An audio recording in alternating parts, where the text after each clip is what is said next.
Good evening, everyone. Welcome to ThinkHaus. How many of you have been to ThinkHaus before?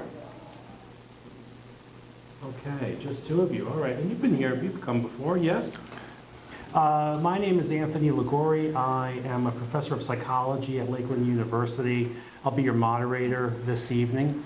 I'm very excited and pleased to be able to introduce our speaker, Dr. Greg Sadler. I actually had to look up what APPA is. Do any of you know what APPA stands for? It stands for the American Philosophical Practitioners Association. And Dr. Sadler describes himself as a practical philosopher. He is the editor of Stoicism Today. He's president of the company Reason.io, and you have his cards there at the back on your way out. You can feel free to take one.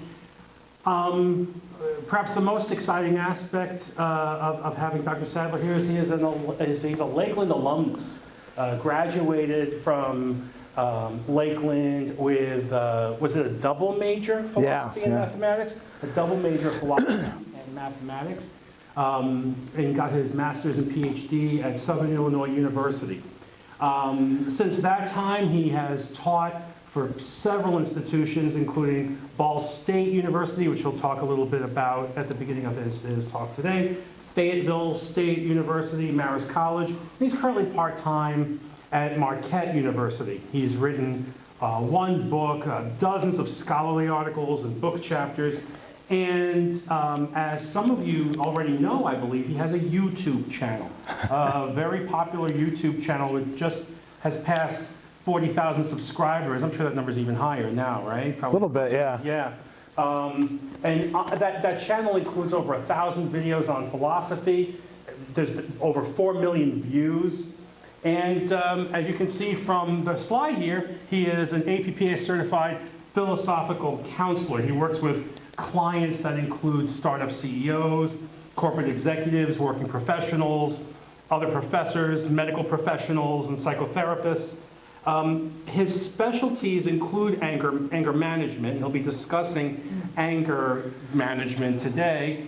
His broader focus, which is also incorporated in today's talk, is taking resources from classical philosophy and applying it to contemporary life in a practical way.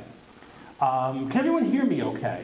All right, so without further ado, I'm happy to introduce Dr. Gregory Sadler. Thanks.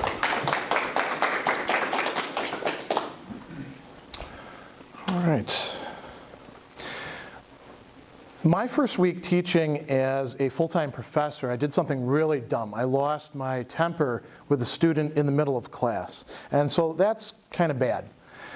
What was worse is I got red in the face and I shouted at him, and as it escalated, I actually kicked him out of the class, which humiliated him in front of his fellow students.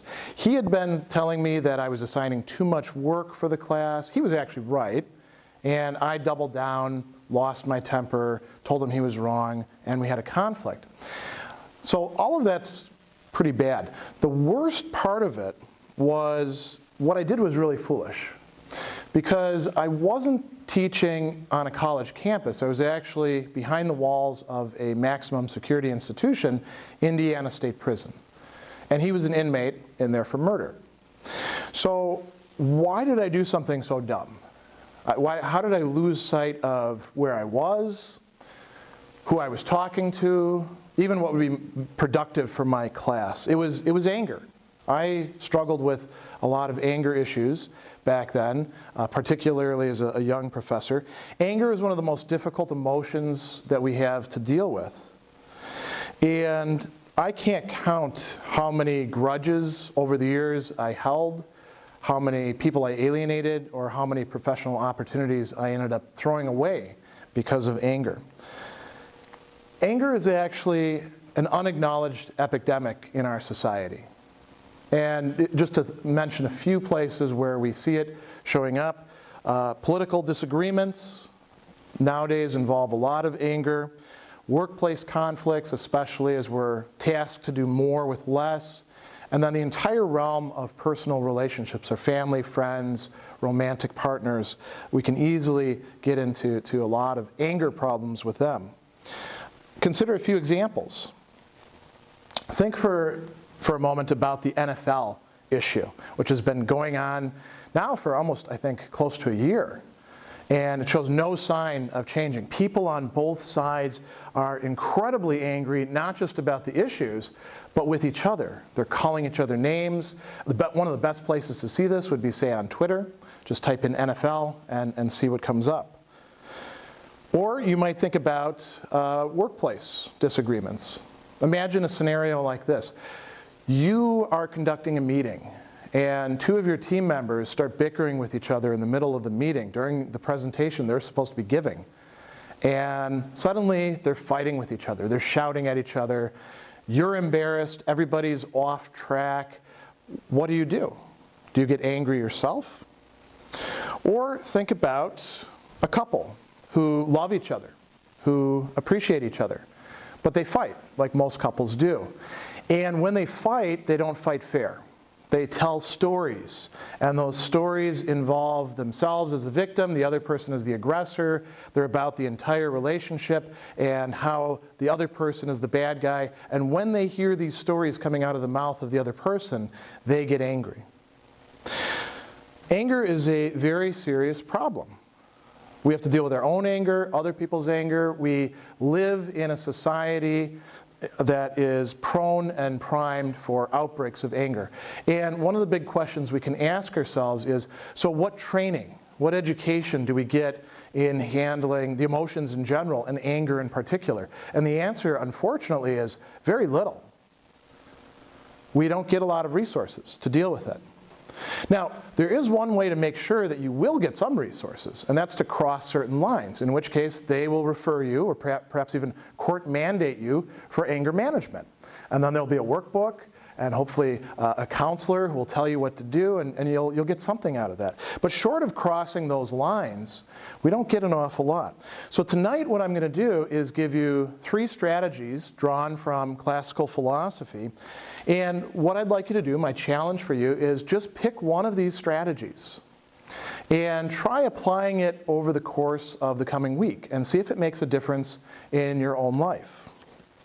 So to go back to my own story for a moment, anger was making me miserable. Even more important for somebody who's a workaholic like me, it was making me very unproductive. I lost a lot of hours stewing over things or getting into arguments with people that were very fruitless. And it made people around me miserable. And when I realized that that was the case, I thought I need to do something about this. So I started looking for resources myself. I went into psychotherapy. I tried anger management. I looked at self-help books. I even tried prayer and meditation. And some of these helped me out some of the time in certain ways. But what turned out to be the most helpful for me was philosophy. And that's kind of strange because I'd been studying it for quite a while, and I hadn't looked at it as a possible resource. So you might say, well, philosophy, how is that going to help? I don't mean academic philosophy, the sort of thing you get in textbooks or in classes. I mean philosophy as it was actually practiced in the ancient world. Philosophy understood as a way of life, an intentional way of life. Also as a therapy for the things that go wrong in our life. So there's 3 thinkers that I want to introduce you to tonight. One of them I'm sure you've heard of. Who's heard of Plato? Everyone? Yeah. Who here has heard of Aristotle, Plato's famous student? Who here has heard of Epictetus? Not quite so many, but some. These are really the most famous philosophers in the ancient world, the most influential down to the present. And each of them doesn't just give us a theory, which is nice, but each of them gives us what we're probably more interested in, some practical perspectives and even better techniques and strategies that we can use to deal with our anger. So think again about the NFL issue. This is a complex issue that has all sorts of fault lines running through our politics, our culture. Go on social media, you'll see just how many perspectives there are and how unsavory some of them can be. What is it about? Some people will tell you that it's fundamentally about racism and police brutality, and they're protesting against that. Others will tell you that it's about the flag and veterans and showing proper respect to them. Some will say, look, it's a workplace issue. Do you have a First Amendment right to protest in the workplace, or should you shut up and do your job? People are calling each other bums, all sorts of other names. Here's one thing that's happening, kind of interesting. This shows you real commitment, right? Somebody is burning up his NFL season tickets because he's so angry. Of course, he posted it on Facebook. So this shows you just how much anger is out there. What would Plato have to say about this? Plato tells us that anger has some sort of legitimate purpose. It has a function. And he actually talks about us having an angry part of ourselves, the part that gets angry. Interestingly, the Greeks located that right here in the chest, and that's where I myself feel my anger, so I can very easily relate to this. This is the part that Plato said is concerned with what the Greeks called honor, which I think today we would translate as something like respect, or social status, our expectations that we have about how other people should treat us and how they should treat others. It's also concerned with justice and injustice. This is integral to the human experience of anger. And Plato asks us, what do we actually get angry about? When we get in disagreements, what kind of disagreements provoke us to be angry at each other? It's not easy disagreements, like say about mathematics. If somebody thinks 2 + 2 = 4 is wrong, there's really not much you can do with them, and everybody else will agree with you on that. And if they're angry at you about that, just get out of the room. But when it comes to other things, matters that are complicated, then there's a great potential for us to get angry with each other. And why is that? So Plato tells us that it's because it concerns moral values. So what are moral values? Things like the just and the unjust, the good and the bad, the honorable and the dishonorable. Or to translate it another way, the beautiful and the ugly. People get in arguments about aesthetic issues. And Plato says when we get into disagreements about this, they're usually intractable. So now think about the NFL conflict. Just take one of these modalities, the honorable and the dishonorable. The players, what are they doing? Is it something honorable or is it something dishonorable? That's an open question. Some people would say they're dishonoring the veterans. Other people would say, no, they're standing up against injustice. That's very honorable. And we get into arguments about this, not only over the general issue of what each is, but when we get down to specifics, we don't agree as well. And Plato notes another thing that I think is very helpful for us to keep in mind. When we find ourselves disagreeing with other people about moral issues, there are two tendencies that we have. One is to look at them as being ignorant, stupid, ill-informed, and then we get angry at them for that because that's their own fault. Or, worse, we look at them as trying to score points, wanting to win, because we know that they're wrong, and they should know that they're wrong too. So, what can we do? Plato would say we can, and I'm going to skip back here, we can remember that moral values are at stake. We can remind ourselves of this, and if we do that, we can short-circuit anger, so we're not taken in by it when we get into these complicated issues. What about in the office?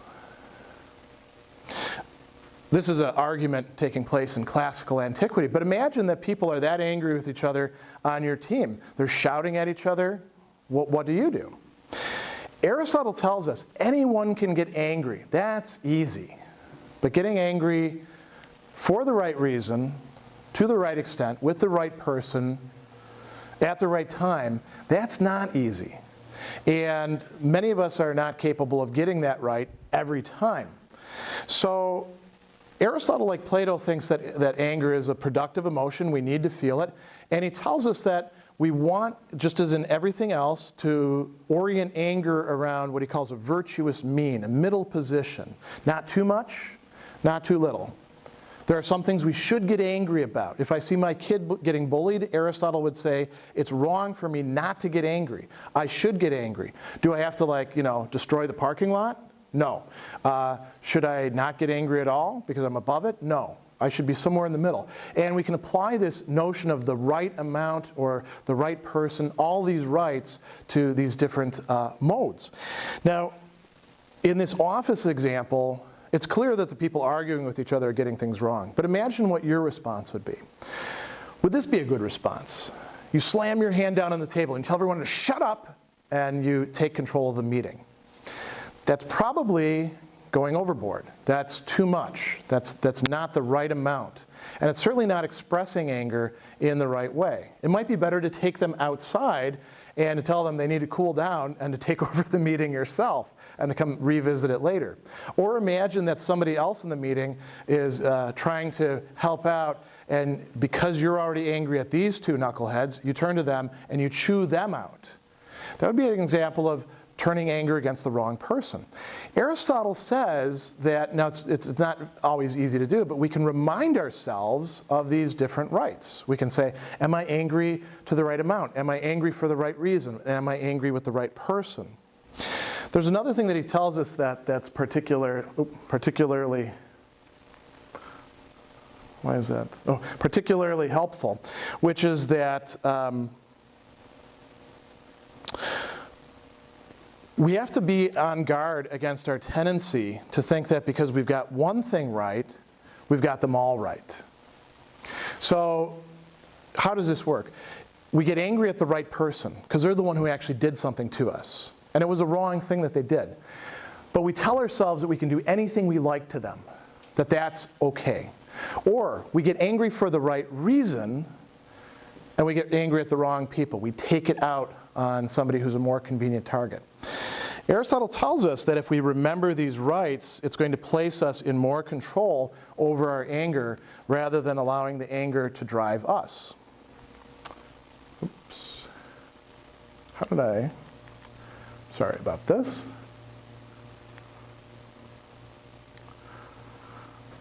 I'm going to dispense with the slides since they seem to be out of sequence. Epictetus tells us about personal relationships. I brought up this couple where they've got a long history together, and the history includes telling stories about the relationship itself, and those stories tick each other off. This might be something that some of us can relate to.